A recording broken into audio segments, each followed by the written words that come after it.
అందరికీ నమస్కారం అండి. ఈరోజు మనం కన్యా రాశి వారి యొక్క దినఫలాల గురించి అయితే తెలుసుకోబోతున్నాం. కన్యా రాశి వారికి ఆగస్టు 14వ తేదీ అనగా శుక్రవారం నాడు వారి యొక్క దినఫలాలు ఏ విధంగా ఉండబోతున్నాయి, వారు ఎదుర్కోబోయే సమస్యలకు తగిన పరిష్కార మార్గం కోసం ఎటువంటి దేవతారాధన చేయాలి, ఎటువంటి పరిహారాలు పాటించాలి, వారి యొక్క సమయం అనుకూల సమయం ప్రతికూల సమయం ఏ విధంగా మారబోతుంది అనే విషయాన్ని మొత్తం అయితే ఈ వీడియోలో మనం ఇప్పుడైతే పూర్తిగా తెలుసుకోబోతున్నాం. అయితే మన ఛానల్ ఇదే ఫస్ట్ టైం ఎవరైనా చూస్తున్నట్లయితే కనుక ప్లీజ్ అండి మన ఛానల్ అయితే సబ్స్క్రైబ్ చేసుకోండి. వీడియో నచ్చితే కనుక లైక్ చేయండి, షేర్ చేయండి. వీడియోని ఎక్కడా స్కిప్ చేయకుండా పూర్తిగా చూడడం ద్వారా ఇందులో మనం చెప్పుకోబోయే ప్రతి ఒక్క అంశం గురించి కూడా మీకైతే స్పష్టంగా అర్థమవుతుంది. ఇక వివరాల్లోకి వెళ్తే కనుక ఈ యొక్క రాశి గల వారి యొక్క గుణగణాలను ముందుగా మనం పరిశీలించినట్లయితే వీరు చాలా చక్కటి స్వభావం కలిగిన వారు. ప్రతి ఒక్కరికి సలహాదారునిగా ఎంతో చక్కగా అయితే మెప్పిస్తూ ఉంటారు. ఈ యొక్క రాశి గల వారి యొక్క బలం బలహీనత కూడా వీరి యొక్క కుటుంబ సభ్యులనైతే చెప్పుకోవచ్చు. ఈ యొక్క రాశి గల వారు అన్ని విధాలుగా కూడా ప్రతి ఒక్కరికి సహాయపడాలనే చాలా గొప్ప మనస్తత్వం. కొన్నిసార్లు ఎక్కువగా ఆలోచించడం, ప్రతి చిన్న విషయాన్ని గురించి పదే పదే ఆలోచించడం కూడా వీరి యొక్క బలహీనత అని చెప్పుకోవచ్చు. బయటకు ప్రశాంతంగా కనిపించినప్పటికీ కూడాను లోపల చాలా మానసికంగా అయితే కృంగిపోతూ ఉంటారు. వీరి యొక్క ఆలోచనలు చాలా లోతుగా అయితే ఉంటాయి. రేపటి రోజున వీరికి అదృష్ట సంఖ్యలు నీలం రంగు, అలాగే బూడిద రంగు, ఎరుపు, తెలుపు అని కూడా చెప్పుకోవచ్చు. రేపటి రోజున ఈ యొక్క రాశి గల వారికి శుభసూచకంగా అయితే ఈ యొక్క రంగు దుస్తులను ధరించడం ద్వారా ఎంతో అనుకూలంగా అయితే ఉండబోతుంది. అనుకూలంగా సాధారణంగా అయితే వీరికి చాలా అనుకూలంగా ఉందని అయితే చెప్పుకోవచ్చు. కలిసి వచ్చే సంఖ్యలు వచ్చేసేసి రేపటి రోజున ఈ యొక్క రాశి గల వారికి 8 అయితే చెప్పుకోవచ్చు. అనుకూల సంఖ్యగా అయితే ఈ యొక్క సంఖ్య ద్వారా మీరు ఎటువంటి పనులు చేపట్టినప్పటికీ కూడా శుభదాయకంగా అయితే ఉండబోతుంది. రేపటి రోజున ఈ యొక్క రాశి గల వారికి అన్ని విధాలుగా కూడా చాలా అనుకూలమైన ఫలితాలు అయితే కనబడబోతున్నాయి. తొందరపాటు నిర్ణయాలు అయితే అసలు ఎట్టి పరిస్థితుల్లో తీసుకోవాల్సిన అవసరం కూడా లేదు. కోపంలో ఎటువంటి నిర్ణయాలు తీసుకోవద్దు. చాలా జాగ్రత్తగా ప్రశాంతంగా సహనం వహించడం ద్వారా చాలా మంచిగా అయితే మీకు పనులన్నీ సజావుగా అయితే సాగుతూ ఉంటాయి. ప్రతి ఒక్క పనులను కూడా మీరు ఏదో ఒక విధంగా సజావుగా సాగిస్తూ ఉండడం చాలా మంచిది. రేపటి రోజున వ్యక్తిగతమైన విశ్లేషణ కూడా వీరికి చాలా చక్కగా ఉంటుంది. వీరి యొక్క మాట తీరు కావచ్చు, అలాగే వీరి యొక్క మాటలను ప్రతి ఒక్కరూ కూడా వినడం కావచ్చు, చాలా అరుదుగా అయితే కనబడుతూ ఉంటుంది. సమాజంలో మంచి గౌరవ ప్రతిష్టలు కలిగిన గొప్ప వ్యక్తులనైతే చెప్పుకోవచ్చు. ప్రస్తుతానికి వీరు ఎక్కడ ఉన్నా సరే వీరి యొక్క లక్షణాలను ప్రతి ఒక్కరూ కూడా గమనిస్తూనే ఉంటారు. అందరికీ సహాయ సహకారాలు చేయాలనే ఒక గొప్ప ఉద్దేశంతో కలిగిన వ్యక్తులనైతే చెప్పుకోవచ్చు. కుటుంబ సభ్యుల విషయానికి వస్తే ఊహించని సమాచారం అయితే వీరికి ఒక వ్యక్తి ద్వారా వీరి మనసులోకి అయితే రాబోతుంది. ఇప్పటి వరకు ఒక వ్యక్తి వీరి మనసులో ఒక అభిప్రాయాన్ని ఉంచినా సాయంత్రం తర్వాత మాత్రం వీరికి చుట్టుపక్కల ఆ వ్యక్తి సంబంధించిన ఒక విషయం ఏదైతే ఉందో తెలియబోతుంది. ఆ విషయం విన్న వెంటనే మీరు తప్పకుండా ఆశ్చర్యానికి గురికాక తప్పదు. ఇది ఏ విధంగా జరిగిందనేటువంటి ఆలోచన కూడా మీ మనసులోకి రాబోతుంది. ఒక ముఖ్యమైనటువంటి జాగ్రత్త కూడా మీకు అప్రమత్తత కూడా చాలా అవసరం. ఫోన్ కాల్ ద్వారా కావచ్చు, ఎవరో వచ్చి వ్యక్తిగతంగా మీకు ఎదుటుగా నిలబడి చెప్పిన ఒక వార్త కూడా కావచ్చు, కొన్ని మాటల ఆధారంగా కూడా మీ యొక్క నిర్ణయాలు మార్చుకునే విధంగా అయితే ఉండబోతున్నాయి. మీరు తెలుసుకున్న ప్రతి ఒక్క విషయాన్ని కూడా గమనించుకొని తీసుకోవాల్సిన అవసరం కూడా ఉంది. స్నేహబంధం కావచ్చు, అలాగే మీరు ఎంతకాలంగా మాట్లాడుతున్నటువంటి ఒక వ్యక్తి ద్వారా ఉన్నటువంటి ఒక గొప్ప అనుబంధం కూడా కావచ్చు, చిన్న అపార్థం కారణంగా మీ యొక్క బంధం దూరం అయ్యే పరిస్థితులు కూడా ఏర్పడబోతున్నాయి. మీకు ముగిసిపోయింది అని మీరు భావించినటువంటి ఒక అవసరం లేదు అనుకున్న ఒక బంధం ఏదైతే ఉందో మీరు ఓర్పుతో ఆ బంధాన్ని కాపాడుకోవడం కూడా చాలా అవసరం. కోపతాపాల్లో మాటలు అనేవి వస్తూ ఉంటాయి. ఎవరో ఒకరు తగ్గి తప్పకుండా అయితే మౌనం వహించడం చాలా మంచిది. మీ దగ్గర మాటలపై ప్రత్యేకమైన నిర్ణయాన్ని కూడా తీసుకోవాల్సిన అవసరం కూడా ఉంది. సాయంత్రం సమయానికి ఒక ఫోన్ కాల్ ద్వారా కొంతమంది ఎవరో ఒకరు ప్రత్యక్షంగా కావచ్చు మీకైతే ఒక వార్తనైతే చెప్పబోతున్నారు. ఆ వార్త ద్వారా ఆ వార్త వెనుకున్న ఒక కారణం కూడా మీరు తెలుసుకోవాల్సిన అవసరం కూడా ఉంది. ఒకే ఒక మాట, ఒకే ఒక వార్త ఏదైతే ఉందో దాని ముందు మీరు పూర్తిగా విని తర్వాత స్పందించడం ఎంతైనా మంచిది. మీ యొక్క ఓర్పు కావచ్చు ఒక సమస్యకు పెద్దది కాకుండా ఆపగలదు.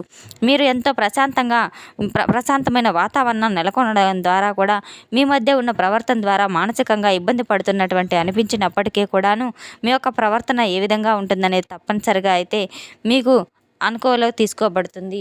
రేపటి రోజున మీకు ఎటువంటి పరిస్థితుల్లో కూడా మీరు చక్కగా అయితే మంచి నిర్ణయాలు తీసుకోవాల్సిన అవసరం కూడా ఉంది. మీరు తీసుకోబోయే నిర్ణయాల ద్వారా కొన్ని బంధాలు అయితే దూరం కాబోతున్నాయి. మీరు ఓర్పు పాటించడం, సహనంగా ఉండడం చాలా మంచిది. ప్రతి విషయాన్ని అందరితో పంచుకోకుండా సమయాన్ని తీసుకోవడం, పదే పదే మీ మనసును బాధ పెడుతున్నటువంటి విషయం ఏదైతే ఉందో వాదించకుండా ప్రశాంతంగా దూరం పాటించడం ఉత్తమమైన ఒక మంచి పని అయితే మీరు తెలుసుకోవాలి. రేపు ఉదయం నిద్రలేచిన తర్వాత భక్తితో ఇష్ట దైవాన్ని మీరు తప్పకుండా దైవ భక్తితో అయితే ప్రార్థించవలసిన అవసరం కూడా ఉంది. రేపటి రోజున తప్పకుండా అమ్మవారి యొక్క అనుగ్రహం కోసం మీరు తప్పకుండా అమ్మవారిని పూజించవలసిన అవసరం కూడా ఉంది. అమ్మవారికి ఆవు నేతితో దీపారాధన చేసుకోవడం, అలాగే దగ్గరలో ఉన్న దేవాలయానికి వెళ్ళి అమ్మవారిని దర్శించుకోవడం చాలా మంచిది.